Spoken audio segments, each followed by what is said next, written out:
This is the Stone Zone with Roger Stone. People love him and respect him. Roger Stone. Now, get in the zone. It's the Stone Zone. Here's Roger Stone. Welcome. You are entering the Stone Zone, and I'm Roger Stone. Well, the Canadian federal election has been called for Liberal leader Mark Carney, who will be re-elected as Prime Minister of Canada, securing another term for the Liberal Party after their campaign against Conservative leader Pierre Poilievre. It's not clear whether Liberals will form a minority or a majority government. The election comes at a critical moment for Canada, with voters weighing issues such as a stagnant economy, out-of-control immigration, and national security. Carney's victory bringing the Liberals back from the dead, and I expect we will see the continuation of Liberal policies. Here to help us analyze and break it down, Stockwell Day joins me. He has been on the forefront of public policy development at the federal, provincial, and municipal levels of government in Canada. He has served as a member of the Alberta legislature, a member of the parliament, a high-profile provincial and federal cabinet minister, and Canada's leader of Her Majesty's official opposition. Stockwell, welcome on this very sad day. Good to be with you, Roger, and your listeners. So the Conservatives had a strong lead in early polling. A lot of that had to do with the deep unpopularity of Justin Trudeau. This comes as a little bit of a surprise to some. How do you think, how did this happen? Well, it's a great question, and it's been a whirlwind of polling and ups and downs. Up until about 2 or 3 months ago, Justin Trudeau as Prime Minister was declining in popularity, mainly because of the very effective opposition leading of Pierre Poilievre, who was leader of the opposition at the time. And everybody was assuming that this was going to be, even up to a couple months ago, a big majority Conservative win.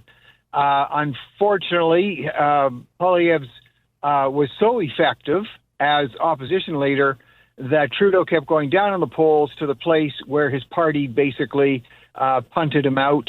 They brought in a new person who is known internationally, an international banker, and with the combination of that and the tariff wars and also President Trump seeing Canada as a 51st state, that threw panic mode into everybody, including the national media.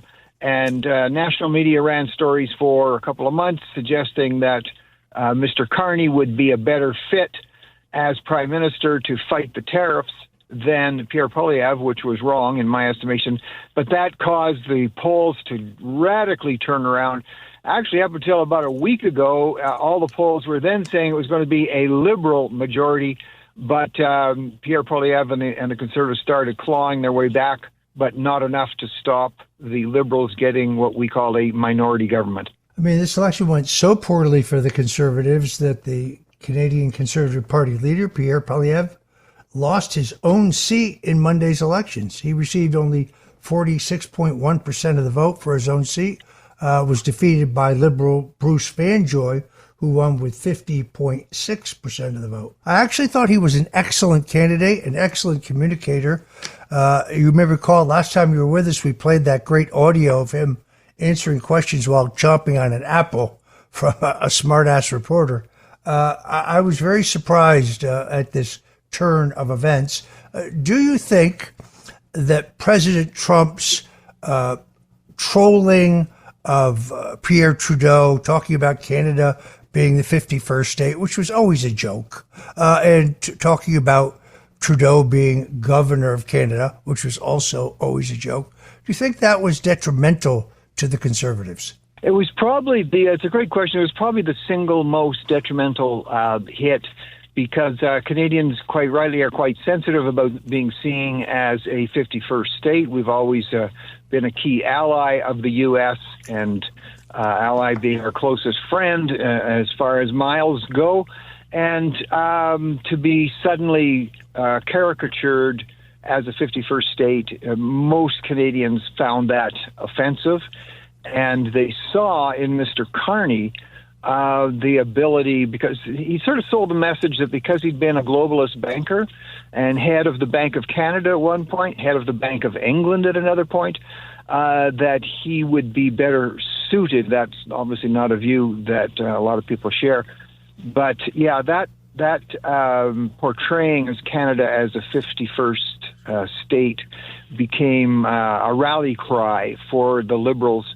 Now, Pierre Poilievre was also very much against that thought also. But mainstream media, which generally tracks to the left, saw an opportunity here to get behind Mr. Carney, and that's what happened. I also think that that the kind of censorship that we had here prior to the 2020 election, and that has changed dramatically between 20 and 24, largely because Elon Musk purchased Twitter, renaming it X, and ultimately you had a more of a balance, not completely, because Facebook and Instagram are still very, very heavily censored. But I think you have a much greater degree of censorship, both of the mainstream media, but also virtually no alternative media. Other than Rebel Media, hard for me to name a center-right alternative outlet in the entire country. Yeah, that's true. Those have been ascending. I don't like to use the word alternate media, but let's say free and independent media. There's the Western Standard. There's Juno News. There are some upcoming ones. Interestingly, some of the previous reporters from those particular news organizations actually wound up getting elected this time as members of Parliament. But there is it's a little different type of censorship in Canada. If you speak out of the collective narrative, your chance of being even canceled in terms of things you're involved in or portrayed as somebody who's way off to the right somewhere, that occurs in a different way in Canada. But it's very clear, it's very pronounced. And I do think now, I mean, one of the election items was, would the CBC, that's the Canada Broadcasting Corporation, continue to receive hundreds of millions of dollars, of taxpayer dollars? That was very much at stake. And so there's a strong feeling that CBC, of course, and other so-called mainstream media, if the Conservatives won, that those mainstream media would lose those valuable taxpayer dollars. And so the media definitely had a stake in this particular election, and to many of us that was obvious in how they did their reporting, which always presented a somewhat soft picture of Mr. Carney and a somewhat harsh picture of Mr. Poilievre. Interesting that Mr. Carney did not seem to suffer from his very public relationship with Ghislaine Maxwell, who sits right now in a federal prison, having served essentially as the pimp for Jeffrey Epstein. Also interesting to me that many Americans do not understand how much more authoritarian society in Canada is compared to the United States. An effort, for example, if you own a firearm, the government wants you to register its existence with the government. Why could they possibly want to know that? And then many of my friends who took part in the convoy, the truck convoy, to protest the demands of the government that they take the COVID-19 vaccination, found their bank accounts frozen. Some of them were charged in what I think were politically motivated prosecutions. Justin Trudeau was moving very swiftly in an authoritarian direction, no? Well, that's correct. Canada's history, the DNA of Canada is one that is much more, what shall we say, accepting, going back, 150 years or more, of the crown, the king, the queen from England.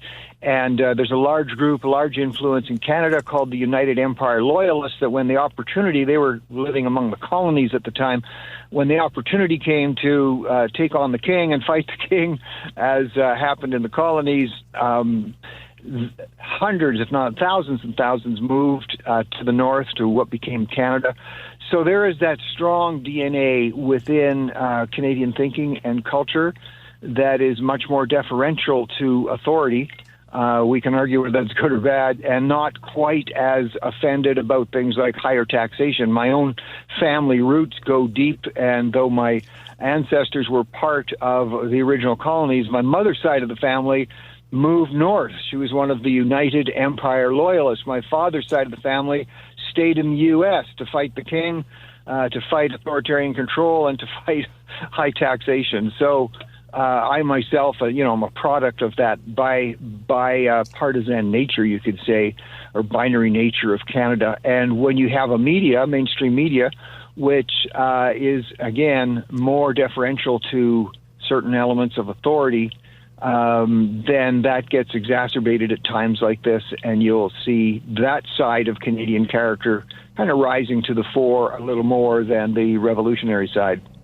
All right, we're going to leave it there. I want to thank our guest, Stockwell Day, a distinguished public servant in his home country of Canada. Actually served as the not only in Alberta's cabinet, but also held a series of senior roles, including Chief Whip, Government House Leader, Minister of Labor, and Minister of Social Services. I thank you very much for joining us today with this excellent analysis of the Canadian elections. We are disappointed, but Canada will survive. Thank you, Roger. Good to be with you. Meanwhile, folks, Scott Bessent, who I think could be the single greatest Secretary of the Treasury since Alexander Hamilton, had a terrific press conference yesterday. Let's listen to Scott Bessent. The goal here is to bring back the high quality industrial jobs to the U.S. President Trump is interested in the jobs of the future, not the jobs of the past. We don't need to necessarily have a booming textile industry like where I grew up again, but we do want to have precision manufacturing and bring that back. And another important, very important function of this that does not get talked about enough is national security. President Trump, his overriding the concern and belief is that economic security is national security is economic security. And we saw during COVID that our supply chains got cut off. And we need to bring back a lot of those supply chains, whether it's in semiconductors, medicines, the steel, and we have to onshore those. So it's a combination of making trade free and fair and remedying this gaping national security hole that he was left with. Folks, if you're just tuning in, this is the Stone Zone. We were listening to Secretary of the Treasury Scott Bessent, I think among the president's very best appointees, and we'll be right back.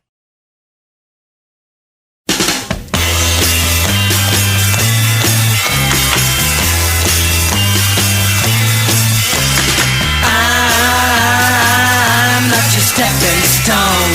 This is the Stone Zone. Now, get in the zone. It's the Stone Zone. Here's Roger Stone. And we're back in the Stone Zone. I'm Roger Stone. Treasury Secretary Scott Bessent said today that the onus is on China to bring down its tariffs, as he outlined how many jobs the world's second largest economy stands to lose in a trade war. If the U.S. keeps tariffs in place at the current level of 145%, China could lose up to 10 million jobs very quickly, Bessent said during a press conference at the White House, citing outside statistics. Even if the U.S. were to lower tariffs somewhat, China still stands to lose almost 5 million jobs, Bessent said. So remember that we are the deficit country. They sell almost 5 times more goods to us than we sell to them. So the onus is on them to take off these tariffs because for them, they are unsustainable. Bessent said the White House's goal is a combination of imposing long-term tariffs and making deals with the essential trade partners, allowing the tax revenue levy to work as an income tax relief. President Trump, in the meantime, says that he believes that there is a peace deal coming with Iran. This past Sunday, the president announced that he believes a peace deal with Iran will be reached soon. On the Iranian situation, I think we're doing very well, said the president. I think a deal is going to be made there. It's going to happen. Pretty soon, it's going to happen. We have something going on without starting to drop bombs all over the place. One thing Donald Trump does know is that you don't negotiate in public, particularly this sensitive.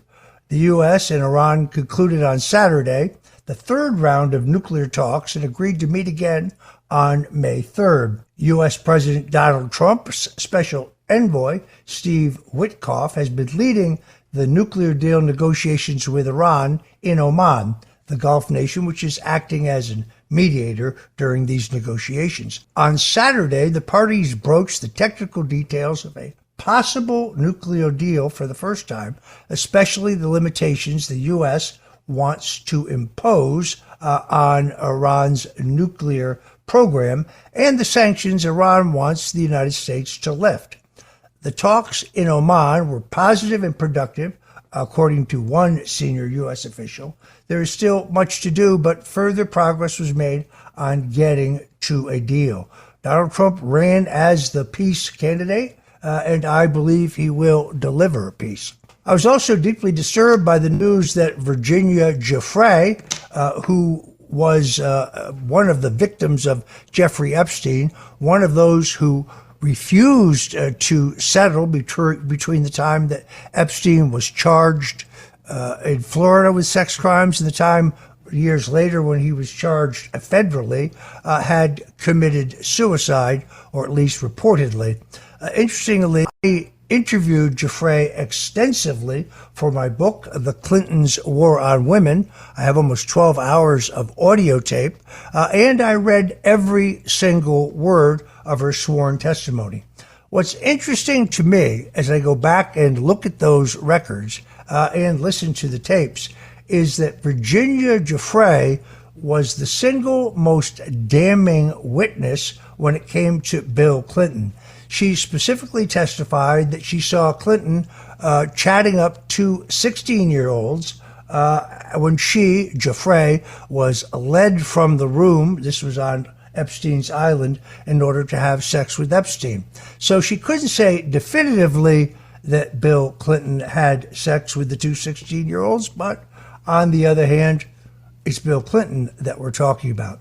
I, for one, having met the woman and having seen the incredible fight that she put on for the truth, refuse to believe that she was a victim of suicide. Interestingly enough, she was hit by a bus only weeks ago.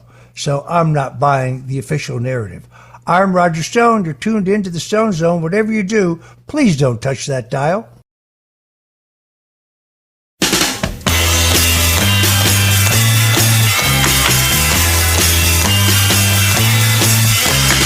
I'm not your stepping stone.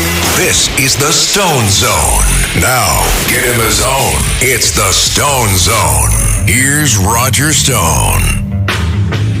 And you're back in the Stone Zone, and I'm your host, Roger Stone. A Wisconsin judge is threatening not to hold court in protest of federal authorities arresting her fellow judge, Hannah Duggan, last week. It's amazing how many on the left have tried to say that Duggan was arrested because the Trump administration disagreed with one of her rulings. False. Judge Duggan was arrested because she tried to assist an illegal immigrant from escaping to the courtroom without being arrested by ICE for deportation. But now, Judge Monica Isham made the announcement in an email to judges across the state of Wisconsin. Her email, titled Guidance Requested for I Refuse to Hold Court, made clear that she had no intention of working with the Immigrations and Custom Enforcement, also known as ICE, run by my good friend Tom, who is Tom Homan is one tough customer, believe me. If there's no guidance for us and no support for us, I will refuse to hold court in Branch 2 of Sawyer County. I will not put myself or my staff who feel compelled to help me or my community in harm's way, Isham, the liberal judge, wrote, according to a copy of this email, which was retained by Wisconsin Right Now News. I have no intention of allowing anyone to be taken out of my courtroom by ICE and sent to a concentration camp, especially without due process, as both of the constitutions we swore to support require. Should I start raising bail money? I'd say the judge is being a bit melodramatic. Assistant Attorney General for Civil Rights Harmeet Dillon reacted to Judge Isham's ultimatum on social media, saying the threat was problematic. Judge Dugan was arrested and charged with obstruction of an official proceeding on Friday, as I say, after evidence came to light that she had shielded the migrant from the ICE agents, according to a criminal complaint. She was also charged with concealing an individual to prevent discovery and arrest. Federal agents attempted to arrest the illegal alien Eduardo Flores Ruiz following his criminal court appearance before Dugan on April 18th to face 3 battery charges for beating 2 people.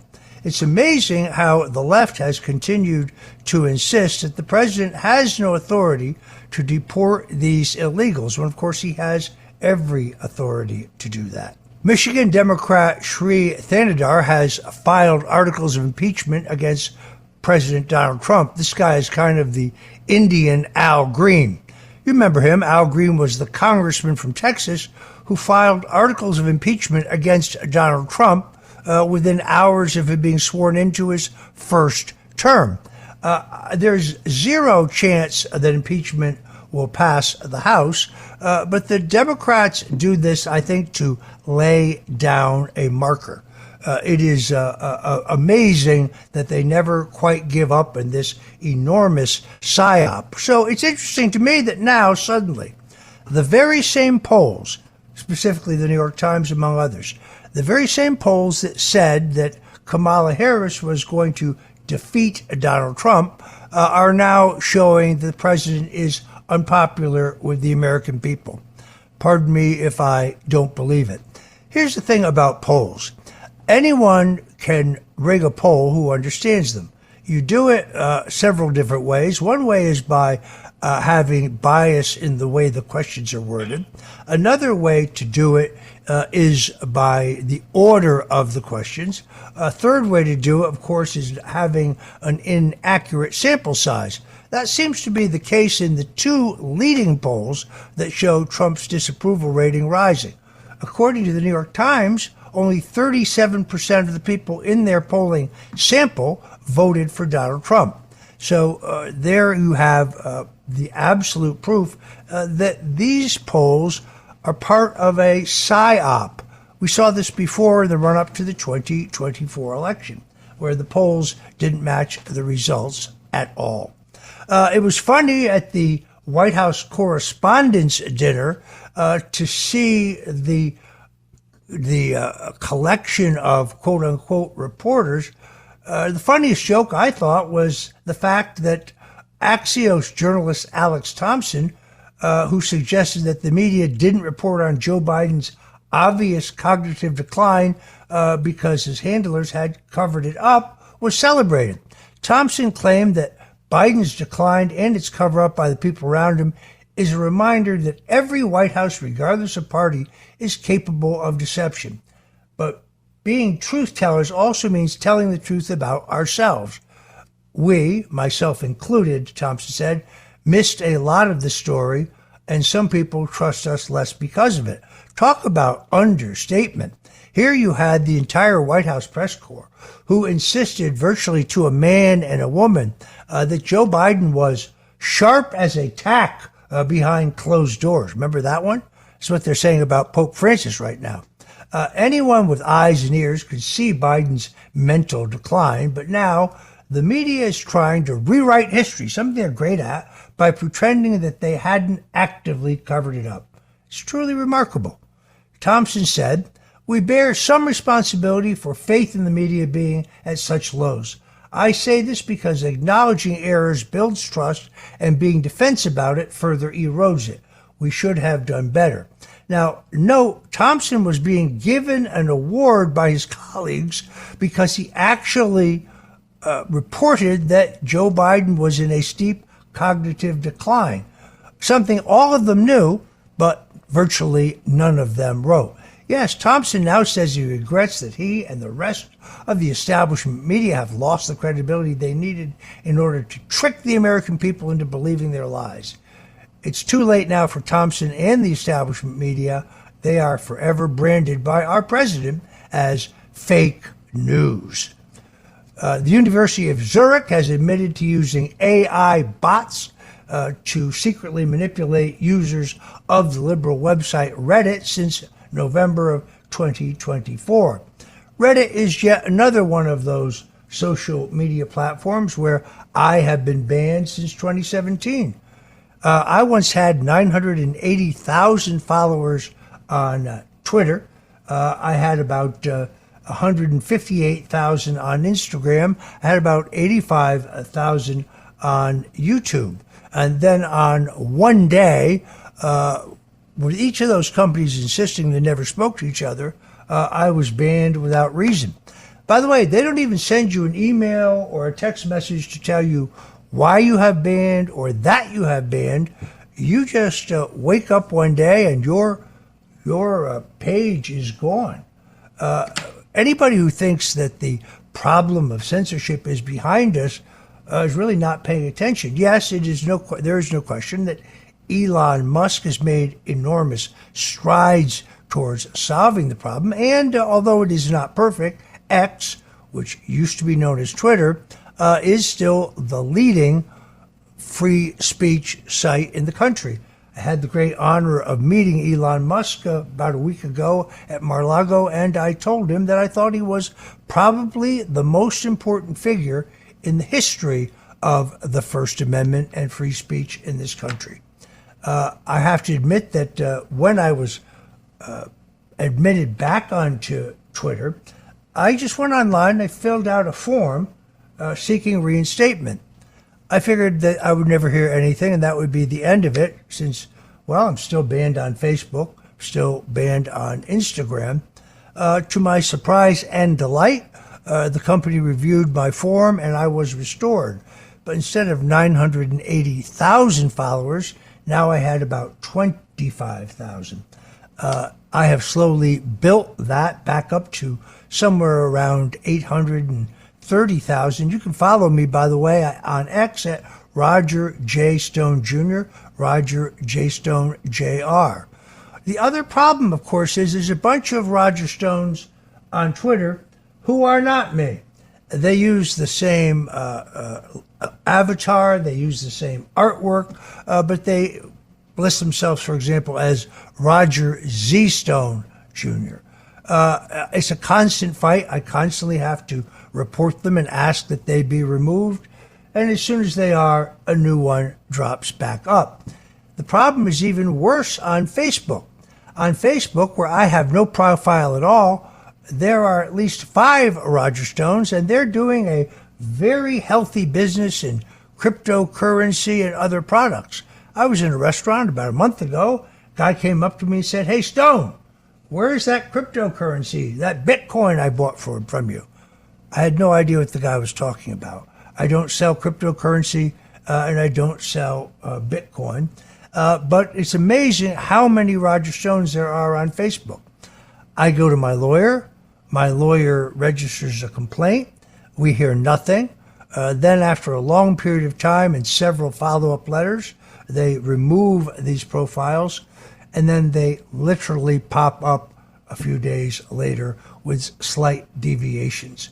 It is a gigantic problem, and the scariest part we see here in this University of Zurich study is that the bots they used were 6 times more likely to change minds of those Redditors than the baseline, often leveraging misinformation.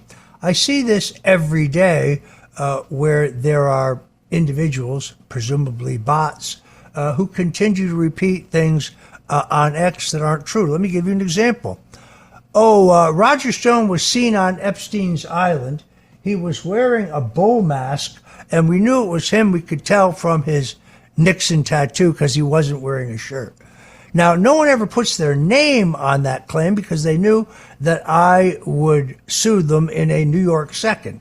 I actually am the second author in the country to expose Jeffrey Epstein, going back to my book, The Clintons' War on Women, back in 2015. I acknowledge the work of Nick Bryant, who was really the first investigative journalist in the country to expose Epstein, but I expanded on that substantially.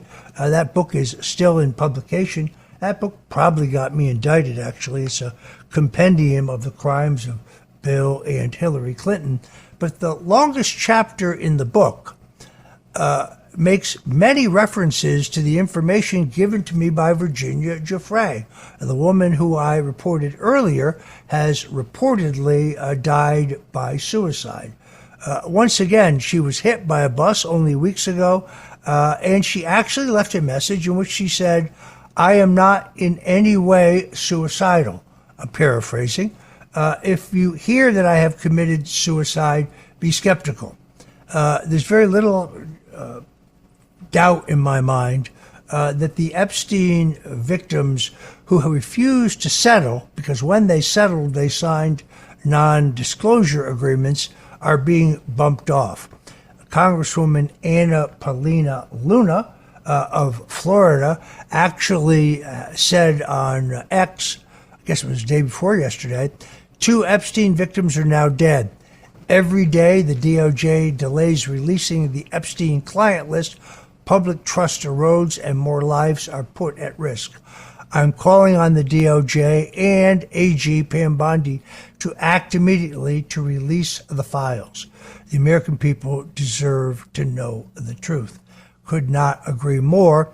She also said in a separate posting, on February 11th and February 19th, House Oversight sent a letter to the DOJ asking for the status of the release of the Epstein files as well as additional information on JFK.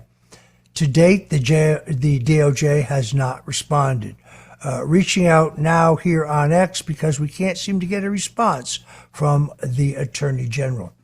I do think that Anna Paulina Luna, Congresswoman from Florida, has done an excellent job in heading the committee looking into the release of the documents pertaining to the murder of President John F. Kennedy and the murder of Senator Robert Kennedy. But Congresswoman Luna knows what I know, which is to say those documents are completely and totally incomplete. There are videos, audios, and documents that the Assassination Records Review Board looked at in the 90s when they investigated the Kennedy assassination that have not popped up in this release. The House Select Committee on Assassinations told us that their investigation concluded that organized crime was deeply involved in the Kennedy assassination, yet we have not seen a single document pertaining to that. I hope the president will go back and broaden his order for release. And while he's at it, I have urged President Trump, both in writing and in person, to declassify all of the documents pertaining to the attempted assassination of President Ronald Reagan, and ultimately to declassify all the documents pertaining to the 2 attempts on President Trump's own life. I'm Roger Stone, and you're listening to The Stone Zone.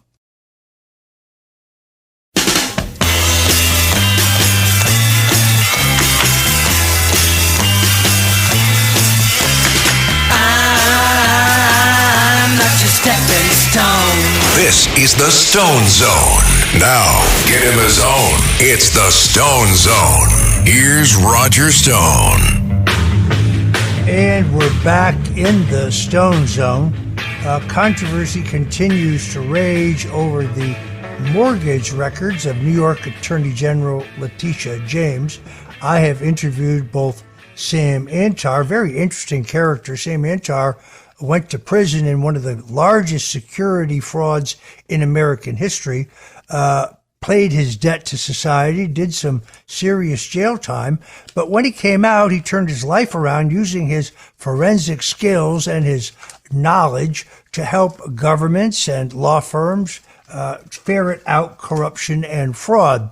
His website, whitecollarfraud.com, has documented, using the actual file documents of Letitia James, a daisy chain of fraud that goes back almost 40 years.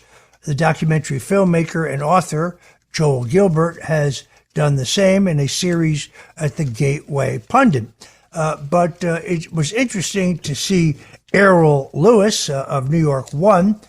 He shouts out to Sam Antar saying, Sam, what Donald Trump wanted was a headline saying that the New York Attorney General is accused of fraud, and you helped make that happen.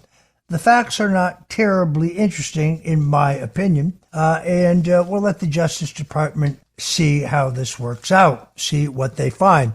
The last politician that Errol Lewis assured us had done nothing wrong was Eliot Spitzer. This is a very serious issue, and there is more to come. As Sam Antar reported yesterday, in 2022, a female employee of the Attorney General's office filed a sexual harassment complaint against the Attorney General's chief of staff. More recently, the appeals court let that case go forward, but it dismissed the charges against Letitia James, the Attorney General.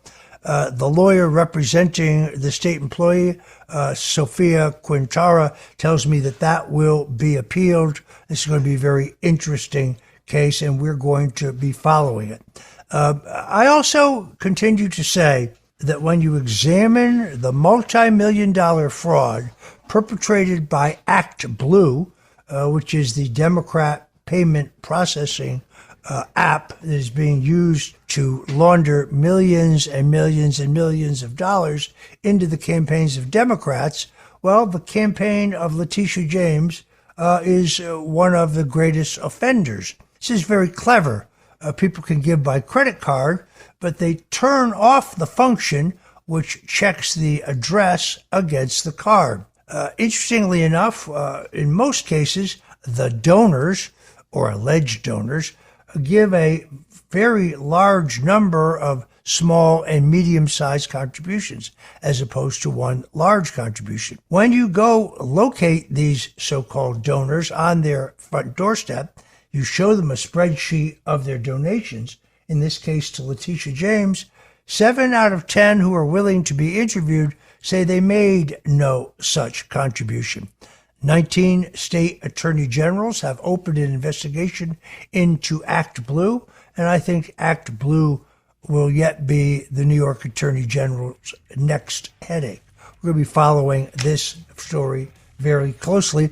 I reiterate, however, that Attorney General James has an open invitation to come on the Stone Zone anytime and confront these charges against her. She wants to come on with Sam Antar. Well, that would be extremely entertaining. I guess I won't hold my breath.